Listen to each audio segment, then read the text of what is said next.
Snow was falling again. It was the quiet kind, each flake drifting lazily toward the ground as if afraid to make a sound, afraid to disturb the stillness that wrapped around the house like a shroud. Ethan Winters stood at the kitchen counter, his hands wrapped around a steaming mug of coffee, staring through the frosted window. Behind him, the faint hum of the refrigerator was the only sound, apart from the soft, rhythmic breaths of his wife, Mia, who was sitting at the table feeding their daughter. Rose's small fingers grasped clumsily at the spoon as Mia gently coaxed her to eat. It had been months since the horrors of Louisiana, months since Ethan had clawed his way out of the Baker family's nightmare. The grotesque images still visited him at night, but the mornings always felt like a reset. A new life. A better life. Or so he had convinced himself. Mia had insisted they move far away, somewhere remote, somewhere that umbrella, or whatever remnants of it still lurked in the shadows, would never find them. They had ended up here, in a small, nameless European town, tucked away in the mountains. The locals kept to themselves. No one asked questions. No one cared about who they were before. Peace. That's what this was supposed to be. But peace, Ethan had learned, is fragile. That night began like any other. After dinner, Mia put Rose to bed upstairs, humming softly in the hallway. Ethan stayed downstairs, cleaning the kitchen, glancing every so often at the small pile of letters on the counter, most from the few friends they'd made, some from doctors, one from Chris Redfield. He hadn't opened that one. Not yet. He wasn't sure he wanted to. The clock ticked. The snow outside fell heavier. Somewhere deep in the forest, a lone wolf howled, long, low, and mournful. He didn't hear the first knock. Not really. It was too soft, too deliberate. But the second one, louder, sharper, snapped his head toward the front door. Mia's humming stopped. Rose stirred upstairs, a faint whimper muffled through the baby monitor. Ethan's heartbeat began to quicken. They didn't get visitors this late. Hell, they barely got visitors at all. He stepped toward the door cautiously. Mia, he called up the stairs. You expecting someone? Silence. Another knock. This time, there was something behind it, a weight, a presence. Ethan reached the door and looked through the peephole. Nothing. The snow swirled in the yellow light from the porch lamp, flakes spinning wildly like ash in the air. No footprints. No shadow. His hand hovered over the doorknob. Every instinct screamed at him to leave it shut. Then came the sound, barely audible through the thick wood, of someone whispering his name. Ethan. He staggered back, pulse hammering. His mind flashed to Louisiana, to voices in the dark, to things that weren't human. Mia, he shouted, but his voice broke halfway. There was a creak from the floorboards upstairs. Slow. Heavy.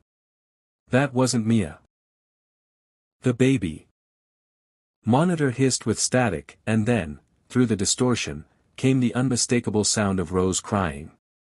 The sound was warped, unnatural, like it was coming from somewhere far deeper than the upstairs bedroom.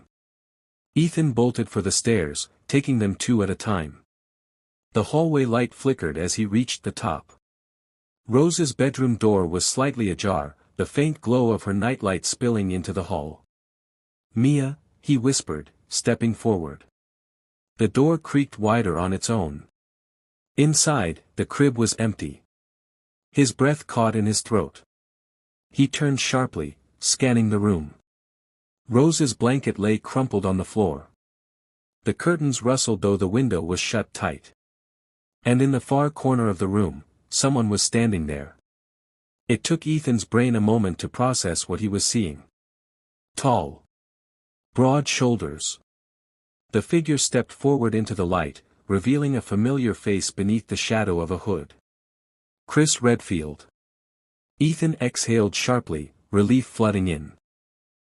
Jesus, Chris, you scared the hell out of me. What are you? The words died in his throat. Chris was holding something. Not Rose. Not a weapon. A syringe, long, silver, and glinting under the nightlight's soft glow. What the hell is going on? Ethan demanded. Chris didn't answer. His eyes were cold, unreadable. I'm sorry, Ethan. Before Ethan could move, two men in black tactical gear burst into the room, their rifles aimed squarely at him. Mia! Ethan shouted. Mia, get up here. But his wife's voice came from behind him, not from down the hall. Ethan. She was in the doorway, her hair a mess, confusion on her face. What's happening? Chris's gaze shifted. In one fluid motion, he raised his pistol. And fired. The gunshot cracked like thunder, deafening in the small room. Mia's body jolted violently before collapsing to the floor, blood pooling quickly beneath her. Ethan froze. The world around him blurred, sounds becoming muffled as if he were underwater. He couldn't process it, couldn't believe what he'd just seen. Secure the package, Chris ordered flatly. One of the men grabbed Ethan, wrenching his arms behind his back. The other lifted Rose, still crying, from a hidden compartment in the crib Ethan hadn't even noticed. You son of a, Ethan roared, struggling against the iron grip holding him, but the butt of a rifle slammed into his ribs, stealing his breath. Move, Chris commanded. They dragged him down the stairs, past the kitchen, past the untouched mug of coffee still steaming on the counter. Outside, the snow had turned into a blizzard, the wind howling like a living thing. The black van waited at the end of the driveway, its back doors yawning open like a maw. Ethan was shoved inside, the doors slamming shut behind him. The darkness was suffocating, broken only by the faint red glow of a small light overhead. He could see Rose strapped into a carrier across from him, her tiny face flushed from crying. What the hell are you doing, Chris? Ethan shouted, his voice cracking. Chris sat opposite him, his gaze fixed on the floor. This isn't what you think, he said quietly. Then tell me what the hell it is. Chris didn't answer. The van jolted forward, tires crunching over the snow. Outside, the forest swallowed them whole. The storm raged harder. Ethan's mind raced. This didn't make sense. Chris had saved him in Louisiana. He had helped stop the nightmare. Why would he? The van swerved violently. A deafening crash tore through the night. Metal screamed as the vehicle rolled, tumbling into the trees. Ethan was thrown against the wall, pain exploding in his shoulder. The light overhead shattered, plunging them into darkness. Rose screamed, a sound that cut through him like glass. Somewhere in the chaos, gunfire erupted. Short, rapid bursts. Then, silence. Ethan forced himself upright, fumbling for the straps holding him in place. His fingers were numb, clumsy, but he managed to break free. The cold hit him first when he stumbled out into the snow. His breath came in ragged clouds as he scanned the wreckage. The van's frame was twisted beyond recognition, its windshield a spiderweb of cracks. The soldiers were gone. Their footprints led away from the crash, vanishing into the darkness between the trees. And so was Rose. He called her name until his throat burned. No answer, only the wind screaming through the branches. A distant howl echoed again, closer this time. Not a wolf. Not anything Ethan recognized. His pulse hammered in his ears as he staggered forward, following the only trail left, the jagged line of footprints disappearing deeper into the forest. The snow swallowed sound, but every so often, Ethan thought he could hear movement in the trees around him. Shapes shifted at the edge of his vision, tall, hunched figures that seemed to melt back into the darkness when he turned. The footprints led him to a narrow path winding through skeletal pines. The branches clawed at his jacket, their tips brittle and sharp. Then he saw it. The village. It appeared through the snow like something dredged up from a nightmare. Tall, crooked buildings huddled together as if to keep out the cold, their windows dark, their roofs sagging under the weight of snow. Smoke curled from a few chimneys, but no sound came from within. A heavy wooden gate stood at the entrance, half-rotted and hanging crooked on its hinges. Symbols had been carved into the wood, strange, jagged shapes, some filled with what looked like dried blood. Ethan's breath quickened. Every instinct told him to turn back. But somewhere beyond those buildings, Rose was out there. He pushed the gate open. The hinges groaned like a dying thing. The snow inside the village was different, thicker, somehow heavier. The air carried a smell beneath the cold, metallic, like rust, or blood. From somewhere deep in the village, a bell began to toll. Slow. Hollow. Each ring seemed to sink into Ethan's chest, weighing him down. And then he heard them. The voices. Low, whispering, just beyond the range of understanding. They slid along the edges of his thoughts, tugging, urging. He couldn't tell if they were speaking his name, or if they were simply welcoming him. Either way, the message was clear. He wasn't leaving. The wind clawed at Ethan's face as he stepped deeper into the village. The streets were narrow and crooked, choked with drifting snow that muffled his footsteps but not the pounding in his ears. Above, the crooked rooftops leaned inward, blotting out the moonlight. He glanced back once, the heavy wooden gate loomed in the swirling white, a jagged silhouette against the trees. Beyond it was the forest, the wrecked van, and whatever had howled in the darkness. He wasn't going back. The first building he passed looked abandoned. The shutters were splintered, a single pane of glass cracked in a spiderweb pattern. The door hung open slightly, moving with the wind. Ethan hesitated, then pushed it open.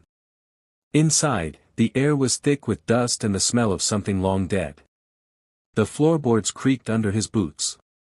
A table sat in the center of the single room, covered in plates of rotted food, green fuzz crawling over slabs of unidentifiable meat. Something had been scratched into the tabletop. Not words. Symbols. Circles within circles, lines intersecting at odd angles. Some were drawn in what looked like dried blood. A sudden creak came from above. Ethan froze, his eyes flicking to the ceiling. The boards above him groaned again, slow, deliberate. "Mia," he called quietly, though he knew it was impossible. No answer. He took a cautious step back toward the door. The ceiling above him gave way with a sharp crack. Something heavy crashed down onto the table, splintering wood and sending rotten dishes flying. Ethan's breath caught. It was a goat, or at least, it had been. Its body was twisted unnaturally, limbs bent backward at wrong angles. Its eyes were wide, glassy, and still moving. The jaw worked soundlessly, like it was trying to bleat but couldn't. Ethan stumbled back, his stomach lurching. That was when he heard the sound. Not from the goat. From behind him. A slow, wet exhale. He spun around. In the doorway stood a figure. Tall, hunched, its shape obscured by layers of filthy fur. Patches of skin showed through, pale and stretched tight over bone. The head was wrong, too long, the mouth too wide. Strings of saliva dangled from jagged teeth. It didn't move. It just stared at him, its breath clouding in the cold. Ethan's hand instinctively went to his side. No gun. No knife. Nothing. The thing took a step forward. Its claws, because they weren't hands, dug into the wood, leaving deep grooves. Another step. Ethan backed toward the far wall, his heartbeat so loud it drowned out the wind. The creature's head twitched sharply, like it was listening to something Ethan couldn't hear. Then, without warning, it lunged. Ethan dove sideways, hitting the floor hard as the thing slammed into the wall where he'd been standing. Plaster and wood exploded outward. The creature roared, a deep, guttural sound that rattled his bones. He scrambled to his feet and bolted for the door, shoving past the table and out into the snow. The Cold air burned his lungs, but he didn't stop.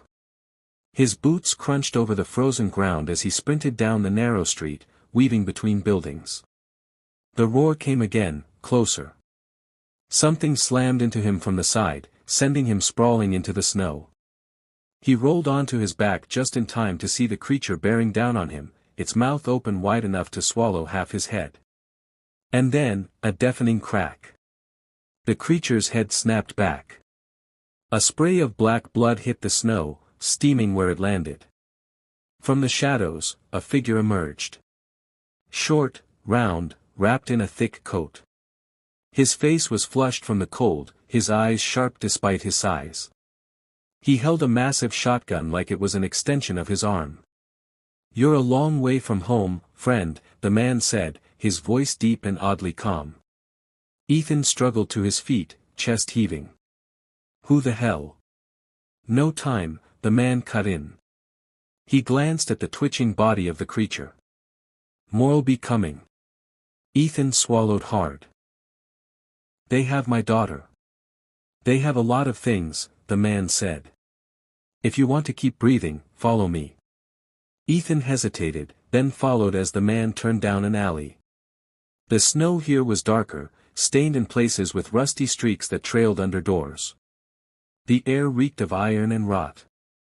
They reached a small courtyard, half buried in snow. In the center stood a cart piled high with crates and sacks. The man gestured to it. "Name's the Duke," he said. "Merchant. Supplier. Occasional rescuer of desperate fathers." Ethan blinked. "Rescuer?" The Duke smirked faintly. "You'd be dead in the snow if I hadn't been passing by. But let's keep moving before that changes." They ducked into a nearby building. It was warmer inside, lit by a single oil lamp. The walls were lined with shelves stacked with weapons, ammunition, and jars of things Ethan didn't want to look at too closely. "Sit," the Duke said, motioning to a wooden chair. Ethan stayed standing. "My daughter. Where is she?" The Duke sighed. "If she's here, she's with Miranda." "Miranda? You'll learn soon enough." The Duke's tone darkened. "She's the one who runs this place. The one who decides who lives, and what comes back from the dead." Ethan's skin prickled. "And Chris? He took Rose. He killed Mia." The Duke raised an eyebrow. "Chris Redfield. Now there's a name I didn't expect to hear in this hellhole." Ethan's fists clenched. "Where is she?" The Duke studied him for a long moment, then leaned forward. "The village is divided. 4 lords serve under Miranda. Each controls a piece of this cursed land. If your daughter's here, you'll need to go through them." Ethan's breath was shallow. "Then I'll do it." The Duke chuckled, though there was no humor in it. "You say that now." A sudden noise cut through the air, a low, rattling moan, muffled but close. The Duke's head turned toward the door. "They found us," he muttered. "Get ready." Ethan glanced toward the shelves. His eyes landed on a pistol, worn but sturdy. He grabbed it without asking. The moaning grew louder, joined by the crunch of snow under many feet. Shadows passed the frosted window. The Duke hefted his shotgun. "You shoot, you don't stop. Understand?" Ethan nodded, though his hands were trembling. The first impact against the door rattled the entire frame. The second split the wood. Snow and splinters exploded inward as the door gave way, and the things poured in. They weren't like the first creature. These were smaller, but faster. Their faces were stretched mockeries of human ones, eyes pale and milky. Their skin hung in tatters, revealing muscle and bone beneath. They moved on all fours, their clawed hands tearing at the floor as they scrambled toward Ethan and the Duke. Ethan fired, the recoil jarring his arm. The first shot hit one in the chest, it barely slowed. "Head," the Duke barked, blowing another apart with his shotgun. "Go for the head." Ethan adjusted, squeezing the trigger again. This time the bullet tore through the thing's skull, sending it sprawling. More came. They swarmed through the doorway, knocking over shelves, shattering jars. One leapt onto Ethan, its claws raking across his shoulder. He screamed, shoving the barrel of the pistol under its chin and firing. Black ichor sprayed across his face. The thing convulsed before going limp. They fought until the floor was slick with gore. Then, as suddenly as it began, the creatures pulled back, retreating into the snow. Their moans faded into the storm. Ethan lowered his pistol, chest heaving. His arms ached, his ears rang from the gunfire. The Duke was already reloading, his expression grim. That was just a taste. Ethan swallowed hard. If that's the appetizer, I'm not sure I want the main course. The Duke's eyes flicked to the door. You don't have a choice. And if you want your daughter back, you'd better get used to the taste of blood. Ethan looked out into the village, the snow swirling like ash in the dim light. Somewhere out there, Rose was waiting. And so was Miranda. The snow had eased by morning, but the silence was worse. No howling wind to mask the emptiness.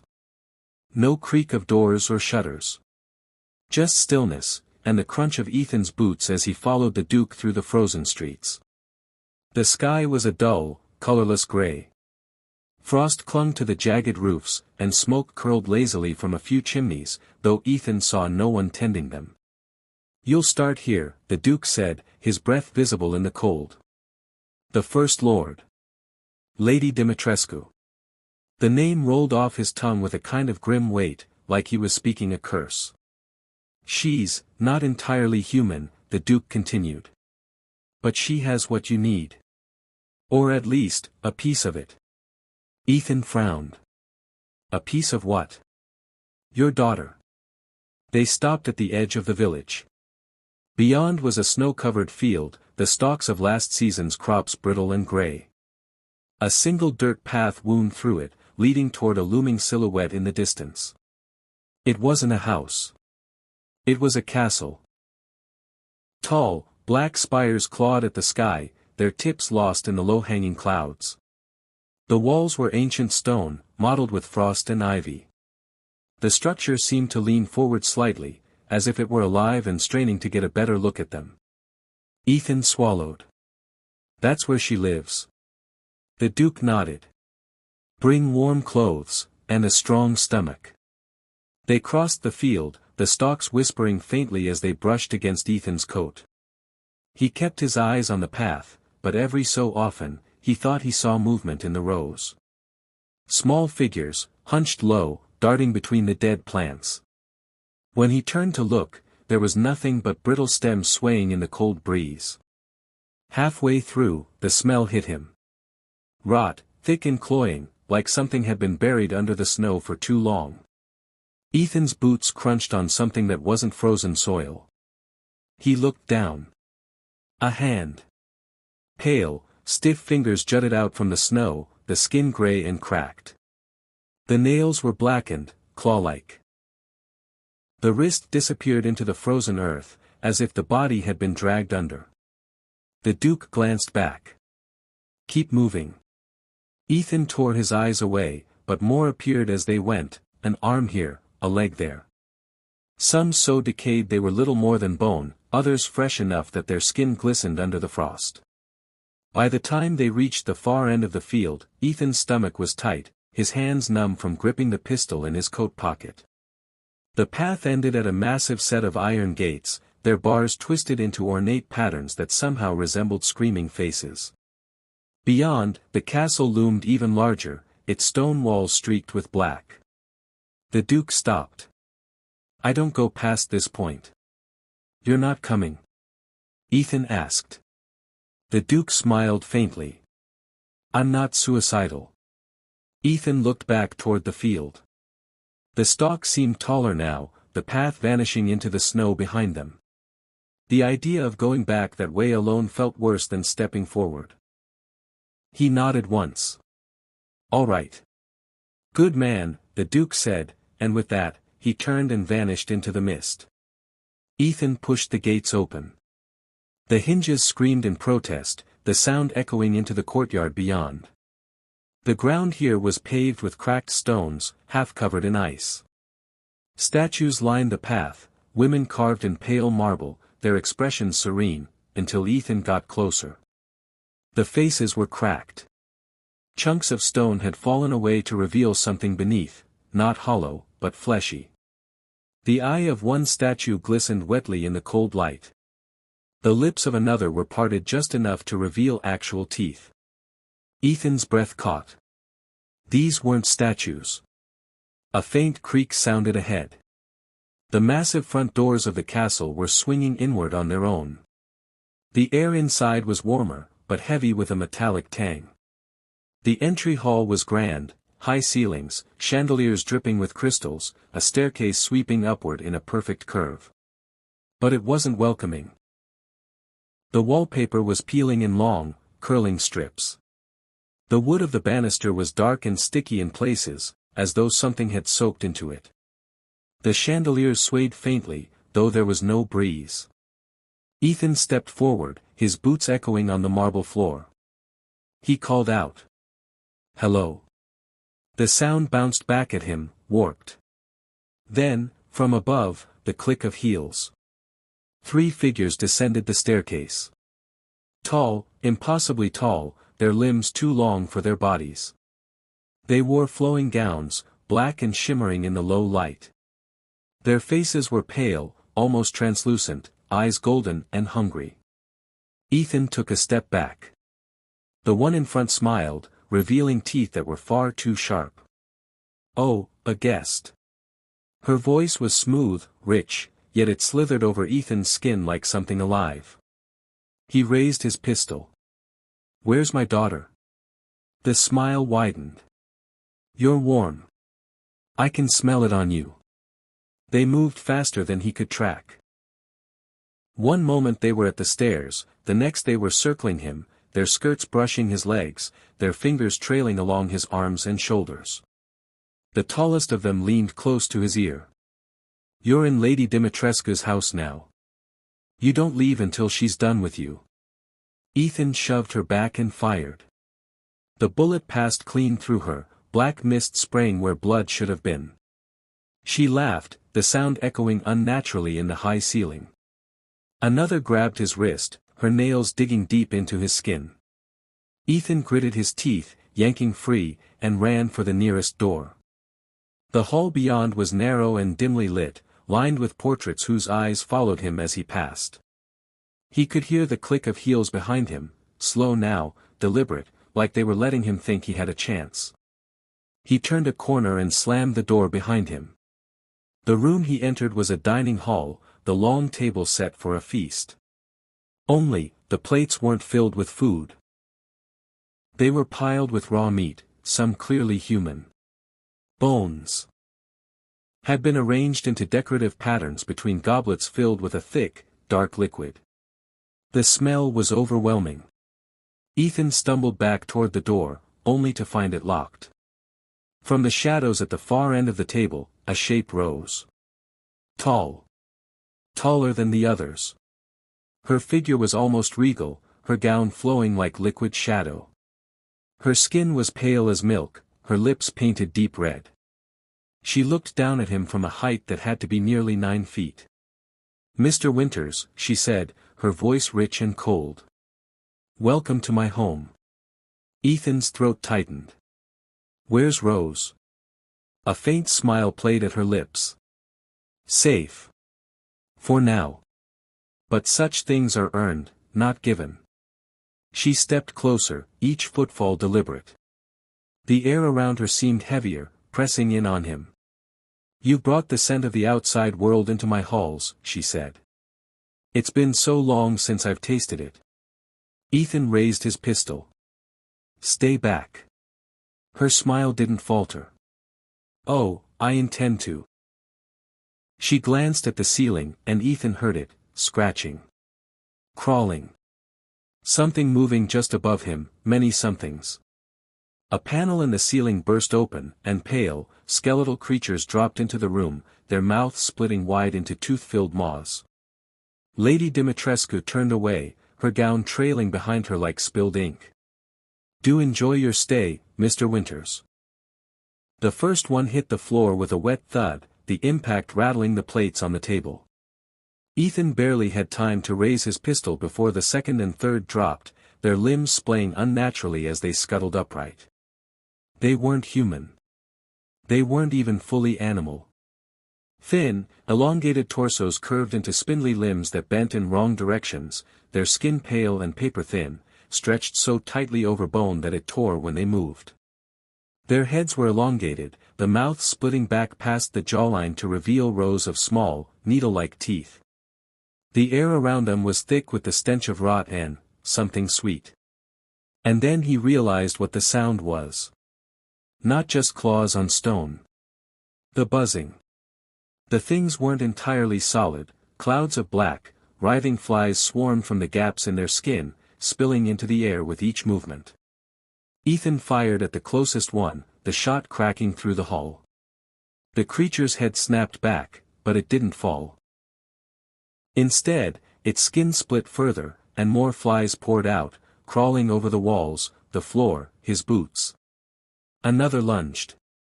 He dove sideways, feeling claws rake across his coat, tearing fabric and grazing skin. He hit the ground hard, rolling until his back collided with a chair. The long dining table loomed between him and the nearest door. He grabbed the edge and pulled himself up, heart hammering. The creatures circled, moving in jerky, spider-like motions. One crawled onto the table, its limbs clicking against the plates. It lowered its head to a goblet, lapping at the thick red liquid inside with a tongue that split at the tip. Ethan's stomach twisted. The first one attacked. It came low and fast, too quick to aim properly. Ethan fired anyway, the shot catching it in the shoulder. The force spun it sideways, but the momentum carried it into him. They crashed to the floor, the stench of decay overwhelming.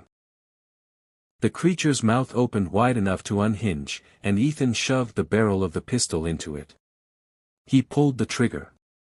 Black ichor splattered across his face, burning like acid wherever it touched. He cried out, wiping frantically at his cheek. The dead weight of the thing collapsed beside him, twitching. Two more came at once.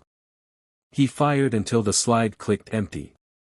No time to reload, he grabbed a chair and swung it, catching one across the skull with a sickening crack. The other raked claws across his forearm, drawing blood. He kicked it back, his boot sinking disturbingly into its chest like it was half liquid. It screeched, the flies erupting from its mouth and swarming his vision. Ethan coughed and swatted blindly, stumbling backward until his hand found the edge of a tall cabinet. With a surge of adrenaline, he shoved it over. The heavy wood slammed onto one of the creatures, pinning it with a crunch. The last one hissed, circling to block the door.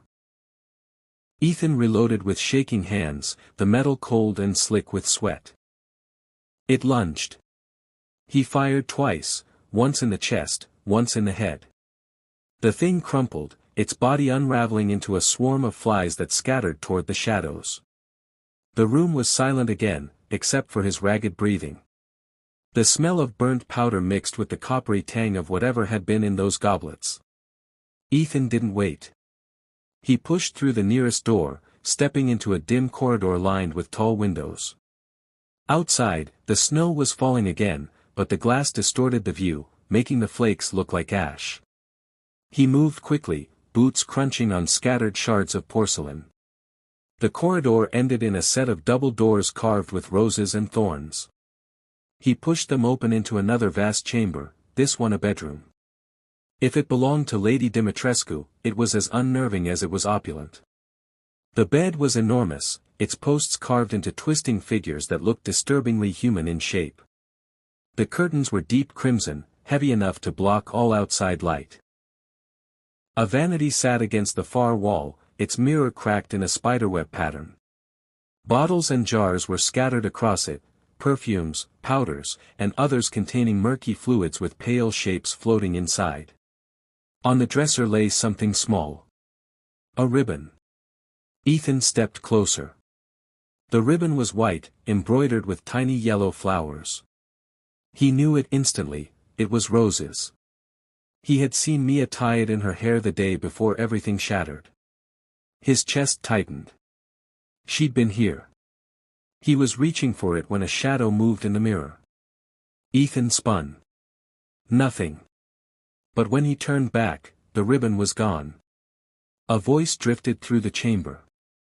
Low, amused. Such determination. Such desperation. Ethan turned toward the sound. Lady Dimitrescu stood in the doorway, her towering frame blocking most of the light. Her golden eyes glinted like a predator's. Where is she?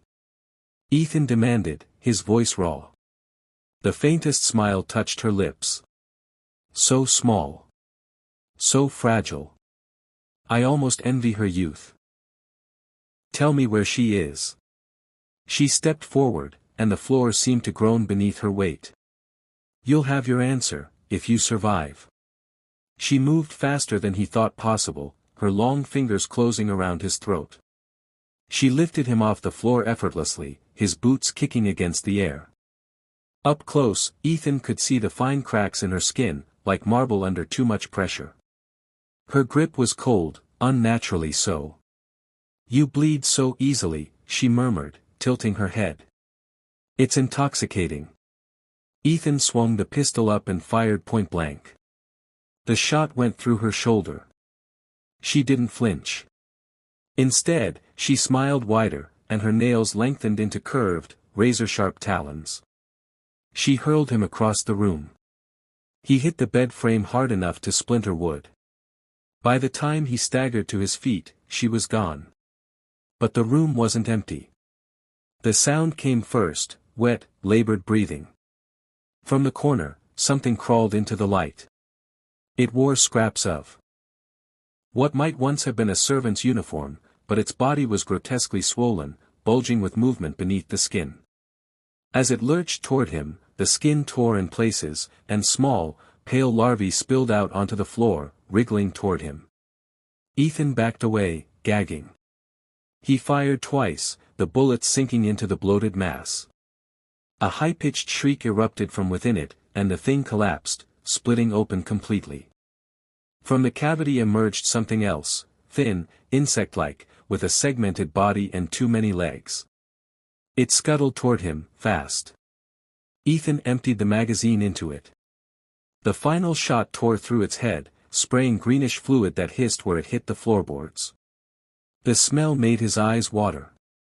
Silence returned, heavy and unnatural. He leaned against the wall, reloading with trembling hands. The ribbon was gone, Lady Dimitrescu was still somewhere in the castle, and Rose was. He refused to finish that thought. From somewhere deeper in the castle, a bell began to toll. Once. Twice. Each peal echoed through the halls like the heartbeat of the building itself. Ethan pushed on, out of the bedroom and into another corridor. The air was warmer here, almost humid. The walls dripped faintly, as though the stone itself was sweating. At the end of the hall, a single door stood open, spilling flickering golden light into the passage. He stepped through. And froze. It was a chapel. But instead of saints, the walls were lined with tall, narrow paintings of Lady Dimitrescu in various poses, drinking from a goblet, lounging in a chair, standing over kneeling figures whose faces were hidden in shadow. The altar was no altar at all.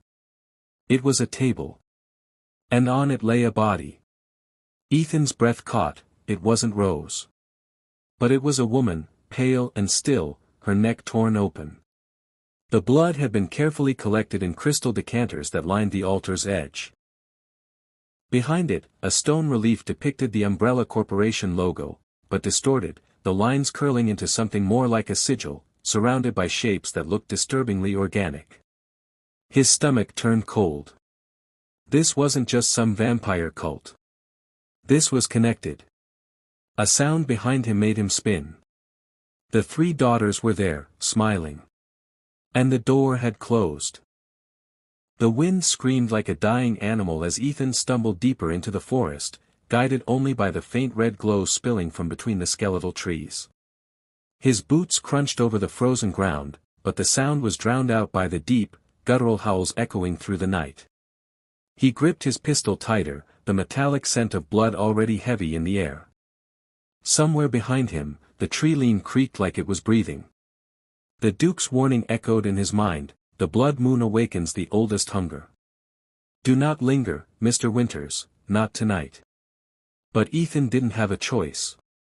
Rose was out there. Mother Miranda had her, and every second he hesitated, she slipped further away. The forest suddenly broke into a small clearing, and Ethan froze. In the center, a half-collapsed chapel leaned to one side, its roof torn open like something massive had crawled out. The crimson glow he'd been following poured from inside, bathing the snow in a ghastly light. And then, in that silence, Ethan heard it, wet, rhythmic tearing. He took one careful step forward, boots crunching the frost. Inside the ruined chapel, something massive hunched over what was left of a corpse. The creature's body was all corded muscle and matted fur, its long claws sunk deep into the victim's ribs as it fed. A pair of curved horns jutted from its skull, and when it turned toward him, its face was a grotesque fusion of wolf and human, dripping with strings of crimson. Its eyes glowed like molten gold. The beast snarled, dropping the corpse with a wet thud.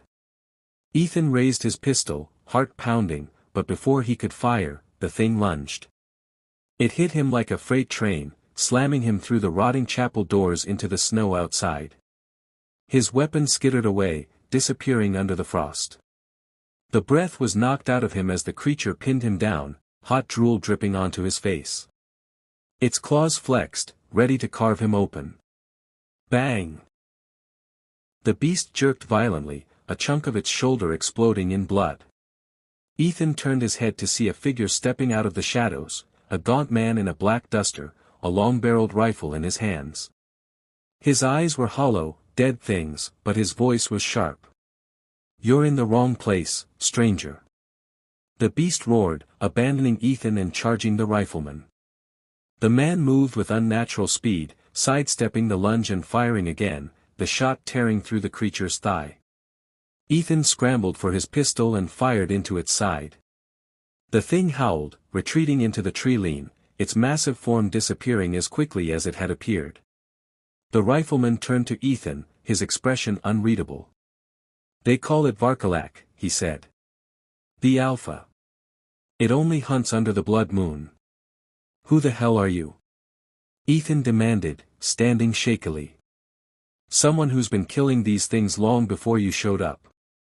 But you're not here to hunt. His gaze hardened. You're here for the child. Ethan's pulse jumped. You know about Rose? The man didn't answer. Instead, he turned toward the forest. If you want to live long enough to find her, you follow me. But understand, once the blood moon rises over the village, everything in this cursed place answers to it. Even Miranda. They moved quickly, weaving through the trees. Ethan kept glancing over his shoulder, every creak of the branches making his skin crawl. Somewhere, deep in the forest, the Varkalak's howl rose again, closer this time. They reached a crumbling stone watchtower. Inside, the rifleman barred the heavy wooden door and lit a single lantern, casting long shadows across the walls. Ethan noticed claw marks gouged deep into the stone, proof the beast had been here before. You have no idea what you've stepped into, the man said quietly. This village, it isn't just Miranda's doing. The blood of something older runs through it. And tonight, it stirs. Before Ethan could ask, a deep, booming sound echoed from outside. The man's eyes widened. It's here. The door shook violently, splinters flying as something massive slammed against it. Ethan's stomach dropped, the Varkalak had found them. The rifleman shoved a silvered magazine into his weapon. Keep it distracted, he barked. Aim for the joints. The beast tore the door from its hinges, snow and blood-red light flooding the tower. It filled the entrance like a nightmare-given flesh, its breath steaming in the freezing air. Ethan fired at its knees while the rifleman put a round through its shoulder. The Varkalak roared, swiping its claws through the lantern, plunging them into flickering darkness. The next minutes were chaos, shouts, gunshots, the beast's snarls filling the narrow space. Ethan managed to wedge himself behind a toppled beam, unloading into the creature's torso. The rifleman climbed the stairs to get higher ground, firing down into its skull. Finally, with a bone-rattling roar, the Varkalak staggered back through the doorway, blood painting the snow black under the crimson moonlight. It vanished into the forest, leaving only silence. Ethan's chest heaved. His hands were shaking. The rifleman slung his weapon over his shoulder. That was just one of them. And it will be back. He looked directly at Ethan. If you want your daughter, you'll have to face worse than that. And when you do, pray the moon isn't red. Somewhere in the distance, the Varkalak howled again. This time, Ethan realized, it wasn't alone. The night air was heavy, carrying the scent of damp earth and something faintly metallic, blood. Ethan followed the Duke's directions into the farthest edge of the village, where the path narrowed into a twisting, shadow-choked trail. Branches overhead clawed together, forming a jagged canopy that blotted out the moonlight. His boots sank slightly into the mud with each step, and the wind seemed to whisper his name, faint, but undeniably there. The Duke's warning echoed in Ethan's mind. If you value your sanity, tread carefully in Beneviento's domain. Not all monsters have fangs. The path led to a rickety wooden bridge that swayed with every gust. Beyond it loomed a towering house, draped in mist and ivy. The structure was unervingly silent. No wind rattled its windows. No animals stirred nearby. It was as if nature itself avoided it. Ethan's stomach knotted. Rose, hang in there, he murmured. The door that knew his name. The front door was an imposing slab of weathered oak, carved with strange patterns that seemed to twist when stared at too long. When Ethan reached for the handle, he froze. A small, childlike voice spoke from the other side. "Daddy, are you coming in?" He felt the blood drain from his face. It was Rose's voice. Perfect. Unmistakable. Ethan threw the door open. But the foyer was empty, no sign of his daughter. Instead, the air smelled faintly of lavender and decay. The light filtering in through the grimy windows had a sickly yellow tint. Somewhere deep inside the house, faint music began to play, the soft, mechanical plinking of a music box. The doll maker. The sound led him to a long hallway lined with glass cabinets. Inside each stood a doll, life-sized, dressed in tattered Victorian gowns, their porcelain faces cracked and yellowed with age. Their glass eyes seemed to follow him. At the end of the hall, in a pool of dusty light, stood a woman. Her skin was pale as candle wax, her lips painted an unnatural red, and her long black hair hung in perfect, glossy waves. She cradled a doll in her arms, one with tiny blonde curls and a face that bore an eerie resemblance to Rose. "Ethan Winters," she said in a voice like velvet draped over steel. "You've finally come." Ethan gritted his teeth. "Where is she?" The woman's smile was thin, and entirely joyless. "Rose is safe, for now. But you'll need to earn her back."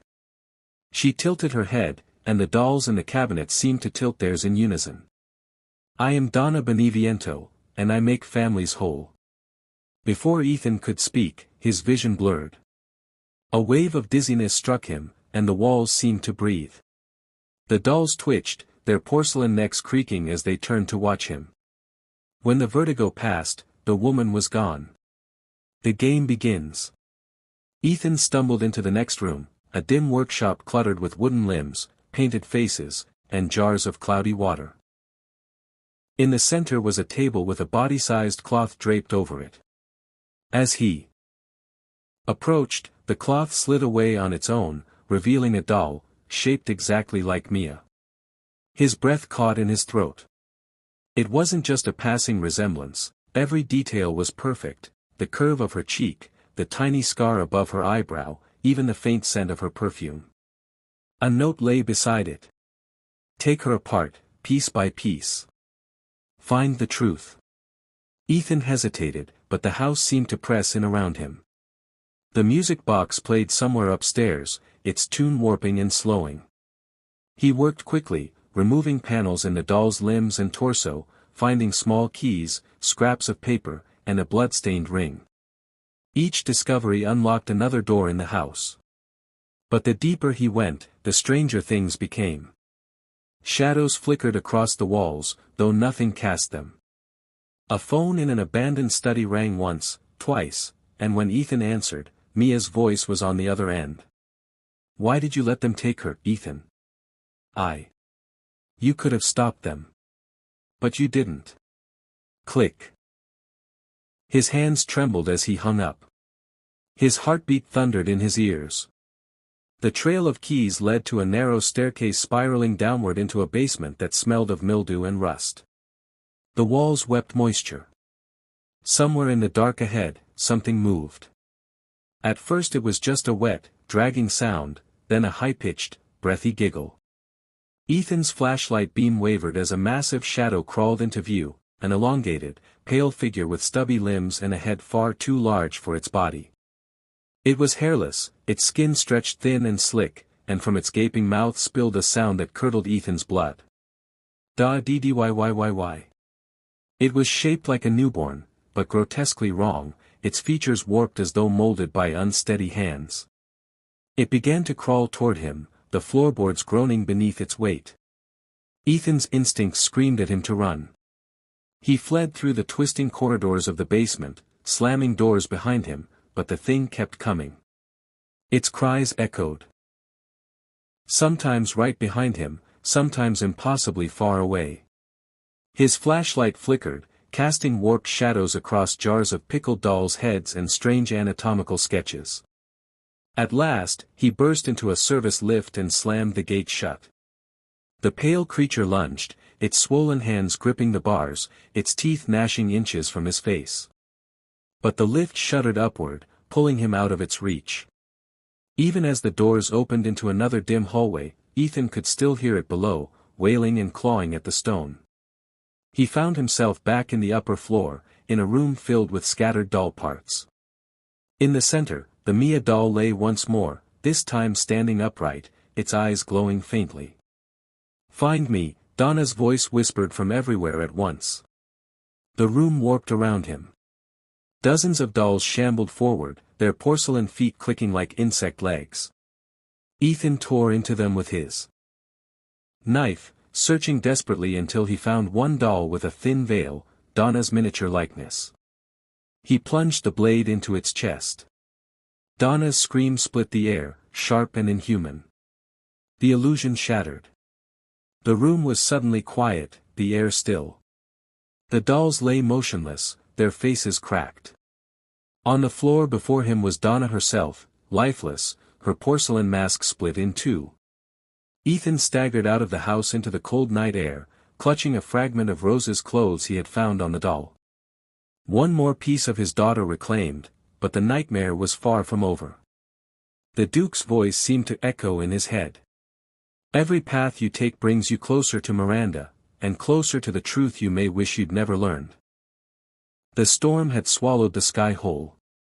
No moonlight pierced through the suffocating black clouds that swirled like an ocean of ink above Ethan. The air was heavy, cold, and wet, thick enough to taste. The village lay silent, but it was not the silence of peace. It was the silence of a predator holding its breath, waiting to strike. Ethan's boots squelched in the muddy street as he stepped forward, each sound echoing far too loudly.